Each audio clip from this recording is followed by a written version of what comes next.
नमस्कार, आप देख रहे हैं सन सिटी न्यूज़।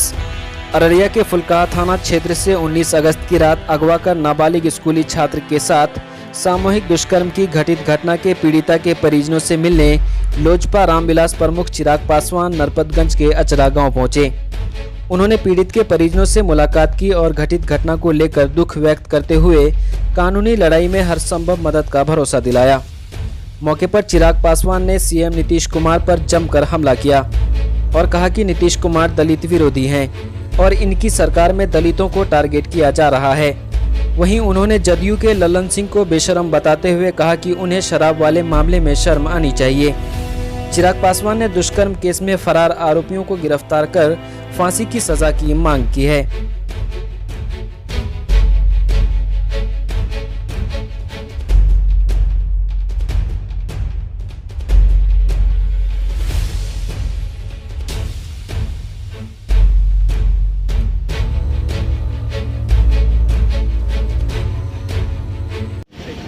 हमारे नेता माननीय चिराग पासवान जी लोक जनशक्ति पार्टी रामविलास के राष्ट्रीय अध्यक्ष जी आज नरपतगंज के अचरा में पीड़ित जो बच्ची है उनके परिजनों से और उनसे मिलकर उन्हें हिम्मत और सांत्वना देने के लिए यहाँ आए थे।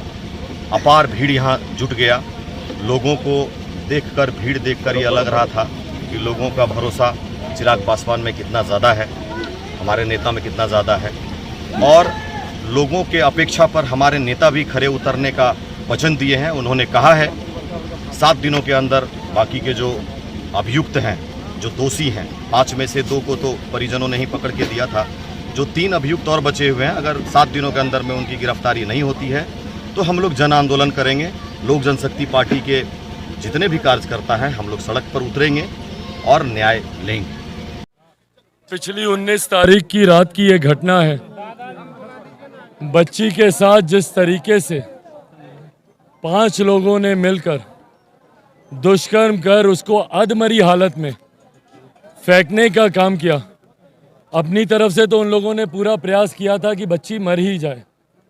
ये तो परिवार के लोगों की सक्रियता थी, सूझबूझ थी कि वो बच्ची किसी तरीके से बच गई। उनके पिता, बच्ची के मामा, उनके दादा, इन लोगों की सूझबूझ से वो बच्ची बच गई और आज वो बच्ची न्याय की मांग करती है।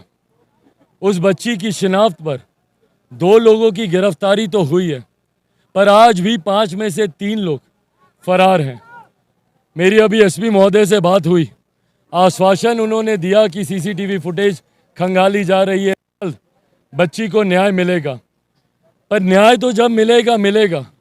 मेरा सवाल ये है कि भैया क्यों मुख्यमंत्री नीतीश कुमार जी के शासन में अनुसूचित जाति जनजाति वर्ग से आने वाले लोगों के साथ इस तरीके की घटनाएं घटती हैं? क्यों ये सरकार इतनी ज़्यादा दलित विरोधी है कि भैया टारगेट किलिंग हो रही है? और ये मैं कोई राजनीतिक मुद्दा उठाने के तौर पे नहीं बोल रहा हूँ, टारगेट किलिंग हो रही है।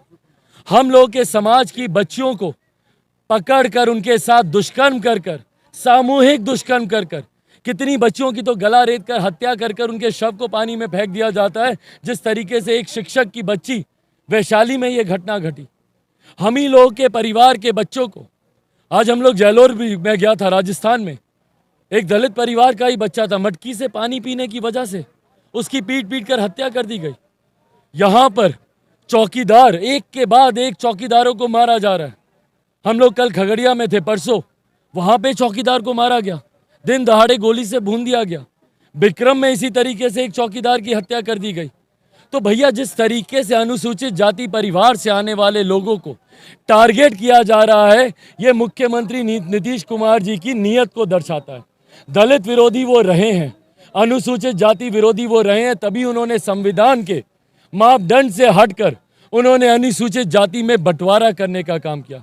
भाई संविधान ने सबको एक जमात माना, अनुसूचित जाति माना। इन्होंने बिहार में उसको दलित और महादलित करने का काम किया ताकि ये समाज में बंटवारा करके बांटो और शासन करो की अपनी रणनीति अपना सके। और आज जब उसी समाज के लोगों को मारा जा रहा है, चुन कर मारा जा रहा है, और अनंत ऐसी घटनाएं हैं और उस पर मुख्यमंत्री नीतीश कुमार खामोश हैं। उनके पास फुर्सत नहीं है कि 2 दिन से एक घटना घटी, कम से कम परिवार को आके हम संतावना दें। विश्वास दिलाएं कि जल्द से जल्द दोषियों पर कार्रवाई होगी। और आज वो बिहार के विधानसभा में विश्वास मत हासिल कर रहे हैं। भैया, जो मुख्यमंत्री जनता का विश्वास मत खो चुका हो, वो नेताओं का विश्वास मत लेकर क्या करेगा भैया? जनता ने तो आपको विश्वास मत नहीं दिया, तीसरे नंबर की आपको पार्टी बना दिया, आधे से ज्यादा प्रत्याशी आपके चुनाव हार गए। आज जब जनता से आप अपना विश्वास मत खो चुके हैं, तो आज नेताओं का विश्वास मत लेकर आप क्या कर लेंगे भैया? आज जरूरत है आपको जनता के बीच रहने की। और जो लोग ये सोचते हैं भैया कि अनुसूचित जाति जनजाति पर प्रताड़नाएं होती रहेंगी, कोई उनकी सुनने वाला नहीं है, तो याद रखें, हमारे नेता आदरणीय रामविलास पासवान जी हम लोग को इतना सक्षम बनाकर गए हैं कि हम लोग अपनी लड़ाई खुद लड़ सकते हैं। और अगर आप लोग हमको न्याय नहीं देंगे ना, क्योंकि अभी तक तो मिला नहीं, जितनी हत्याएं हुई हैं किसी में कोई दोषी, किसी अपराधी को सजा नहीं मिली। जितनी हत्याएं हुई हैं सब हम लोग बिहार फर्स्ट, बिहारी फर्स्ट में हम लोग उसको लिखने का काम कर रहे हैं। अगली सरकार जैसे ही हम लोग की आती है, सबसे पहला काम इन तमाम अपराधियों को, और खास तौर पर जिन्होंने रेप जैसे घृणित कार्यों को अंजाम दिया है, इन तमाम अपराधियों को फांसी से कम की सजा नहीं मिलेगी। ये वादा तो कम से कम मैं अपनी तरफ से करके जाता हूं। और इसके अलावा भी जो लोग सोचते हैं भैया, कान खोलकर सुन ले मुख्यमंत्री नीतीश कुमार, अगर आपको लगता है कि आप अपनी दलित विरोधी, अपनी पिछड़ा विरोधी, अपनी गरीब, जो कि वंचित समाज से जो लोग आते हैं, उनके विरोध में आप करते रहेंगे, किस तरीके से आपने एक अल्पसंख्यक समाज से आने वाले लड़के के ऊपर बर्बरता से आपने लाठी चलाने का काम किया। अनिसुर रहमान, तिरंगा वो बेचारा सीने पर लगाए हुए, तिरंगे के साथ वो वहां पर अपना शांतिपूर्वक विरोध प्रदर्शन कर रहा था, किस बर्बरता से आपने उसके ऊपर लाठी चलाई? और क्यों वो अधिकारी अभी भी कुर्सी पे बैठा हुआ है भैया? मुख्यमंत्री नीतीश कुमार जितने दलित विरोधी, गरीब विरोधी हैं, उतने ही ये राष्ट्रभक्त विरोधी भी हैं। इनको तिरंगे का कोई मान नहीं है, तिरंगे का कोई सम्मान नहीं है मुख्यमंत्री जी को। भाई, वो युवक को लाठी चली, साथ में हमारे तिरंगे पर भी लाठी चलाई गई। क्यों नहीं उस अपराधी के, उस अधिकारी के ऊपर आप देशद्रोह का मुकदमा आप दर्ज करते हैं? क्यों नहीं उस अधिकारी को तत्काल प्रभाव से सस्पेंड किया जाता है? अब अररिया के लोगों को बाहर जाने की जरूरत नहीं है, क्योंकि अररिया में अब आ गए हैं दक्षिण भारत से consultant general physician doctor Abid. इन्होंने आंध्र प्रदेश के जीएसएल मेडिकल कॉलेज से एमबीबीएस किया और उस्मानिया मेडिकल कॉलेज हैदराबाद से एमडी किया, फिर विशाखापट्टनम आंध्रा मेडिकल कॉलेज से एमएसआई किया। इनको अपोलो हॉस्पिटल व हिंदूराव हॉस्पिटल नई दिल्ली में काम करने का भी अनुभव है, तो आज ही संपर्क करें। क्लिनिक का पता है hospital road, Naaz galaxy mall के बगल में Gaiyari complex, Araria. Mobile number 8885692498। दूसरा नंबर है 8919439621।